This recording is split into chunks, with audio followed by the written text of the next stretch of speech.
ทักทายสบายดีพี่น้องมื้อนี้เฮามีหมากอะโวคาโดหวดทำบิดของปีเลยเนาะมีแต่หน่วยใหญ่ๆพี่น้อง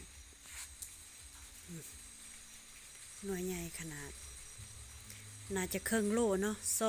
องหน่วยนี่ก็น่าจะโลปลายแหละรสชาติแซ่บธรรมชาติแต่ก่อนก็บ่มักกินแต่ว่าปัจจุบันนี้มักโดยที่ว่าเฮาบ่ใส่น้ำตาลบ่ใส่อิหยังเลยเนาะกินแบบสดๆเลยบำรุงผิวเห็นบ่เขาเจ้าเฮ็ดเป็นครีมหรือว่าเป็นสบู่เนาะหมากอะโวคาโดเดี๋ยวเฮาก็จะมีน้ำสาที่ว่าลดไขมันเนาะมากินเนาะนี่เพราะว่าเฮาขี้คร้านแบบว่าแช่ใส่จอกเทื่อเดียวแล้วก็ใส่กระติกเลยจังซี่เอาน้ำร้อนใส่แล้วก็เอาชาใส่แล้วก็แช่กินหอดมื้ออื่นเนาะตื่นเช้ามาก็กินลดไขมันเนาะแล้วก็ลดส่วนเกินทุกบอนว่าสิซะนับแต่ต้นแขนต้นขาหรือว่ามีไขมันในหลอดเลือดประมาณนี้เกี่ยวกับระบบไขมันแม่นจะเศร้าเนาะหรือว่าต่างทรงเนาะอันนี้แม่นซาดีท็อกเนาะพี่น้องเนาะมันสิบ่ได้พิษบ่ได้หยังมันเป็นศาสตร์ธรรมศาสตร์มีแต่ว่าอบแห้งเนาะส่วนผสมก็มีแต่ใบไม้เฮานี่แหละเฮากินประจำพวกเป็นกระเพาะหรือว่าพวกที่ทายยากเนาะพี่น้องเนาะนี่ทายยากนี่กินเลยซ้ำสิเข้าห้องน้ำเนาะ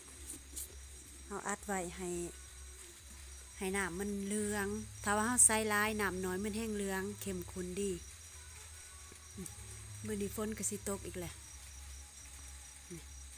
หลังจากเฮากินประมาณ3 โมงหรือว่า4 โมงเช้าเฮากินก่อนนอนเนาะแล้วมันจะปลุกไปห้องน้ำถ้าเฮากินหลายใส่หลายมันก็จะไปหลายเทื่อก็อิงตามสุขภาพถ้าว่าเฮากินน้อยมันก็สิบ่ปานใดเนาะ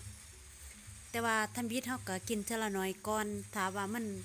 ทายเทื่อ1 2เทื่อเฮาก็เพิ่มขึ้นอีกจังซั่นน่ะอันนี้เฮาก็กินเนาะบำรุงผิวพรรณโอ้ยแซ่บขนาดมันเป็นแบบรสชาติดีขนาดหน่วยนี่สิสุกแล้วพี่น้อง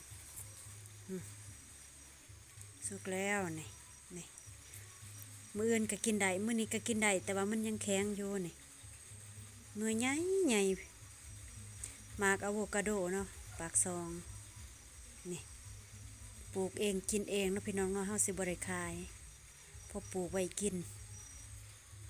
มีหลายกกอยู่แต่ว่ากินให้มันอิ่มกินอิ่มแล้วค่อยขาย4 หน่วยตอนนี้จะเป็นหน่วยหน่อยเนาะหน่วยหน่อยเพราะท่านในซุกนี่ยังเขียวถ้าเป็นว่าโอ้สิเหียแล้วหน่วยนี้มันบวบแล้วเนาะแต่ว่าบ่ท่านในซุกคักเฮาเก็บลงมาประมาณ2 วัน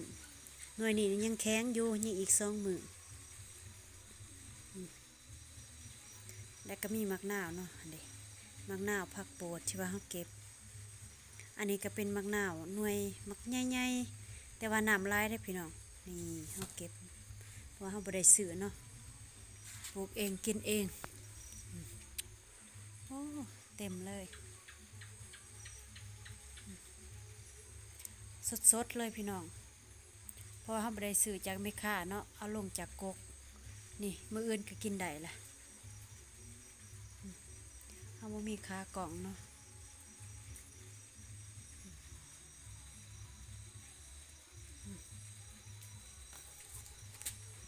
แซ่บโอ้ย่อเขาเฮือนก่อน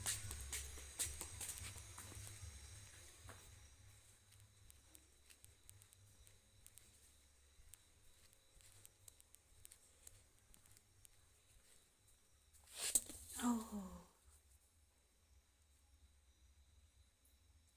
สีสดใสโอ้กลายเนาะละลายแห้งอยู่เด้เป็นตาจาก